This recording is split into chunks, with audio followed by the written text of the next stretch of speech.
ভোটের আগেই আইনশৃঙ্খলা পরিস্থিতি ঠিক রাখতে যৌথ বাহিনীকে অভিযানের নির্দেশ দিয়েছে নির্বাচন কমিশন।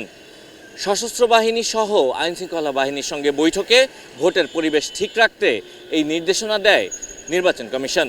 দর্শক, আমন্ত্রণ এটি নিউজের নিয়মিত আয়োজন আমাদের কথা অনুষ্ঠানে। আপনারা জানেন, প্রতিদিন কোনো আলোচিত বিষয় নিয়ে সাধারণ মানুষের মতামত আমরা আপনাদের সামনে তুলে ধরি।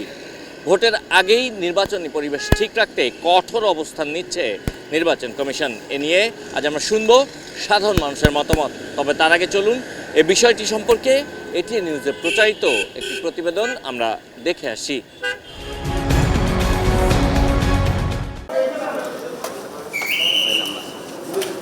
জাতীয় সংসদ নির্বাচন ও গণভোট সামনে রেখে সার্বিক আইন শৃঙ্খলা পরিস্থিতি পর্যালোচনায় নির্বাচন কমিশনের সঙ্গে বৈঠক করেছেন সেনা, নৌ ও বিমান বাহিনীর প্রধানগণ।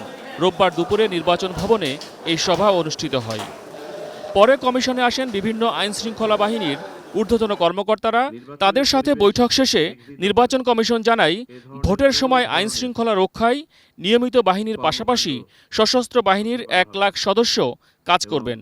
বাহিনী সমূহকে কঠোর নির্দেশনা দেওয়া হয়েছে যে নির্বাচনের পরিবেশ ক্ষতি করে এই ধরনের কোনো কর্মকাণ্ড নিরুৎসাহিত করতে এবং প্রয়োজনে বাধা দিতে যা করা প্রয়োজন তা তারা করবেন। এখন পর্যন্ত সার্বিক পরিবেশ সন্তোষজনক বলে মনে করে নির্বাচন কমিশন। তবে চোরাগোপ্তা হামলা সেই পরিবেশ নষ্ট করতে পারে বলে শঙ্কাও রয়েছে। চোরাগুপ্তা হামলা হচ্ছে যারা হেরে যায় তাদের একটা কৌশল, এবং এইগুলোকে প্রতিহত করার জন্য যা যা মেজার নেওয়া প্রয়োজন সেগুলো নিতে হবে। তারপরে তার যদি কেউ এগুলো ঘটানোর দুঃসাহস দেখায় তারা যেন পালাতে না পারে, সেই জন্য আমাদের সবাইকে সচেষ্ট হতে হবে। গোয়েন্দা সংস্থা সহ বাহিনী সমূহকে আমরা এটার ব্যাপারে সচেতন করেছি। ইনকিলাব মঞ্চের নেতা ওসমান হাদির খুনের ঘটনায় নির্বাচন কমিশনও উদ্বিগ্ন। তাই কোনো প্রার্থীর নিরাপত্তার শঙ্কা থাকলে পুলিশকে জানাতে বলেছে কমিশন। এখন থেকে মাঠ পর্যায়ে যৌথ বাহিনী অপারেশন পুনরায় চালু হবে। সেই যৌথ বাহিনীর অপারেশনের অন্যতম লক্ষ্য হবে অবৈধ অস্ত্র ও গোলাবারুদ উদ্ধার, সন্ত্রাসীদের গ্রেপ্তার এবং আইনের আওতায় নিয়ে আসা, এবং সার্বিকভাবে সাধারণ মানুষের মাঝে, ভোটারদের মাঝে, প্রার্থীদের মাঝে, দলগুলোর মাঝে একটা আস্থার পরিবেশ তৈরি করা। 24-এর 5 আগস্টের পর থেকে পুলিশের মানবিক আচরণের সুযোগে যারা সহিংসতা করতে চায় তাদের প্রতি মানবিকতা না দেখাতে নির্দেশনা দিয়েছে নির্বাচন কমিশন। যারা দস্যুতা করতে চায়, ভ্যান্ডালিজম করতে চায়, নির্বাচনের পরিবেশ নষ্ট করতে চায়, আমার ভাইকে হত্যা করতে চায়, তাদের প্রতি মানবিক হওয়ার দরকার নেই। মহসিন কবির, এটিএন নিউজ, ঢাকা। দর্শক, এতক্ষণ আমরা রিপোর্টটি দেখলাম। এবার চলুন এই বিষয়টি নিয়ে সাধারণ মানুষ কি ভাবছে তা আমরা শুনি। যৌথ বাহিনী যখন মাঠে নামবে বা বাইরে সবসময় তদারকির মধ্যে রাখবে তাহলে খুব দ্রুত পরিবেশটা শৃঙ্খলার মধ্যে চলে আসবে। আর এই শৃঙ্খলাটা নির্বাচনের আগে সবচেয়ে বেশি দরকার, এবং স্টিল আমরা জনগণের মধ্যে, আমাদের মধ্যে এখনও আতঙ্ক বিরাজ করছে আসলে আমরা পরিবেশটা পাবো কিনা।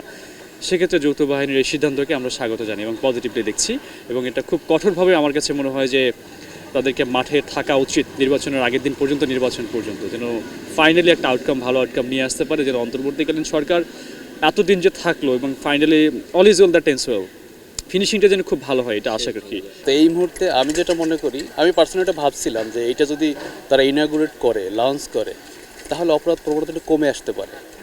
তো আমি এক্ষেত্রে বলবো যে নির্বাচন কমিশন যে পদক্ষেপটা নিতে যাচ্ছে, এটা ইমিডিয়েটলি আরও দ্রুত নেওয়া উচিত ছিল, নিতে হবে, এবং এটার বিকল্প আমি মনে করতেছি না। এবং আমি ভাবতেছি এটা একটা পজিটিভ ইফেক্ট সমাজে আমরা খুব রিসেন্টলি দেখতে পাবো, এবং খুব হার্ড লাইনে, শক্ত হাতে ওই ডান্ডা সিস্টেমটা অ্যাপ্লাই করে, ওটা লঞ্চ করে এটা দমন করতে হবে। ল অ্যান্ড সিস্টেম পুরোপুরি ভালো না হলেও নির্বাচন কমিশন যেহেতু এই সিদ্ধান্ত নিয়েছে, সিদ্ধান্তটা আসলে পজিটিভ একটি সিদ্ধান্ত। পুরোপুরি কার্যকর না হলেও এটা ল অ্যান্ড সিস্টেম একটু হলেও উন্নতি করবে। কারণ দেখা যায় যে সব অপরাধীরা এখনও লুকিয়ে আছে, ওনাদের ভিতরেও একটা আতঙ্ক তৈরি হবে যে আমরা অপরাধ করার আগে একটু চিন্তা করতে হবে দ্বিতীয়বার অপরাধ করতে হলে। তো সেক্ষেত্রে মনে হয় এই অভিযানকে আমি স্বাগত জানাই। এই সময়ে যে ল অর্ডার পরিস্থিতিটা, সেটা এই এই পলিটিক্যাল এই একটা অর্গানাইজেশন ছাড়া আসলে সম্ভব না। কারণ আসলে অন্তর্বর্তীকালীন সরকার যেই একটা ম্যান্ডেট নিয়ে আসছিল সেটা কিন্তু আসলেই কাভার করতে পারে নাই, যেটা আমি মনে করি আর কি। যেমন আপনি কথায় কথায় সব কিছুই এখন আইন শৃঙ্খলার ব্যাঘাত ঘটতেছে। আপনি কোনো কিছু বলতেছেন, আপনাকে বিভিন্ন ধরনের ট্যাগ দিয়ে দেওয়া হচ্ছে। আসলে এটা কতটুকু সম্ভব সেটা আমার মানে জানা নেই এখন পর্যন্ত। তো এটা সে কারণে আমি মনে করি এখন একটা পলিটিক্যাল অর্গানাইজেশনের মাধ্যমে রাষ্ট্রীয় ম্যান্ডেট যেটা আছে সেটা আসলে পূরণ করা খুবই জরুরি হয়ে পড়ছে। আমাদের দেশের বর্তমান যে অবস্থা, 5 আগস্টের পরে আমরা যেটা ভাবছিলাম যে একটা বিপ্লবী সরকার গঠন হবে এবং সব কিছু সুন্দরভাবে ঠিকমতো হবে, বাট এই প্রত্যাশাটা আমার মতে মনে হচ্ছে খুবই অল্পই পূরণ হইতে পারছে। তো আমার মনে হয় না যে একটা দেশের নির্বাচিত সরকার আসার আগ পর্যন্ত ওই দেশ মনে হচ্ছে সুষ্ঠুভাবে বিয়ে করবে, অন্তত আমাদের দেশে আর কি। ব্রাহ্মণবাড়িয়া থেকে আপনাদের সবাইকে স্বাগত জানাচ্ছি। আমি পীযূষ কান্তি আচার্য। ভোটের পরিবেশ রক্ষায় হার্ডলাইনে যাওয়ার ঘোষণা নির্বাচন কমিশনের।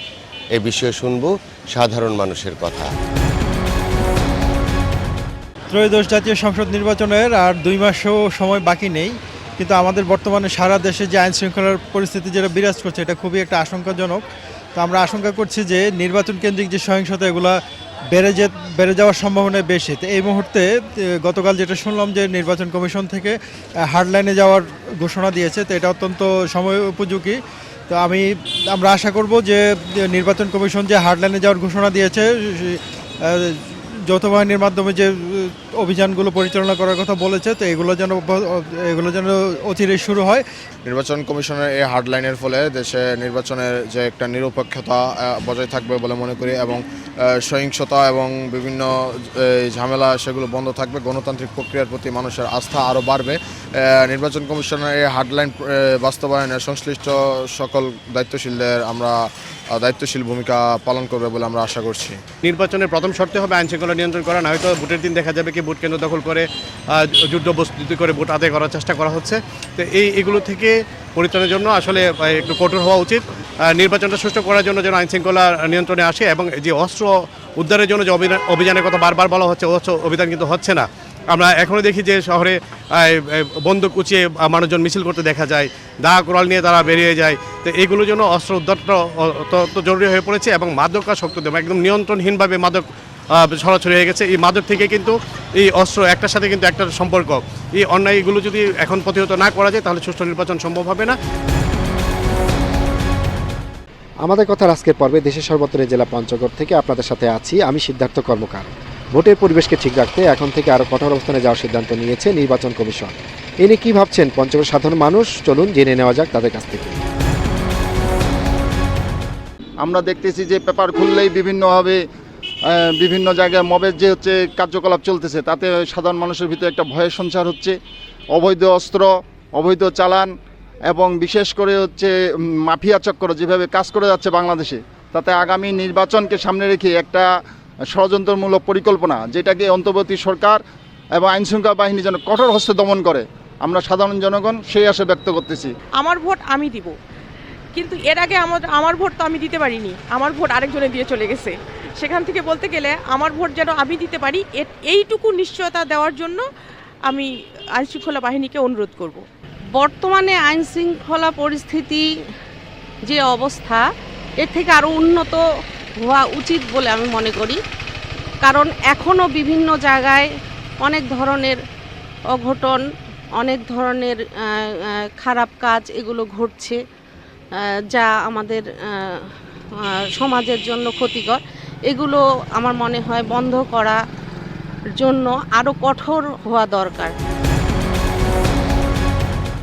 দর্শক, শেষ করছি আমাদের কথার আজকের আয়োজন। আগামীতে আবারও দেখা হবে ভিন্ন কোনো বিষয় নিয়ে। সে পর্যন্ত আমি সাব্বির আহমেদ আপনাদের কাছ থেকে বিদায় চেয়ে নিচ্ছি। সুস্থ থাকুন, নিরাপদে থাকুন, এটি নিউজের সঙ্গে।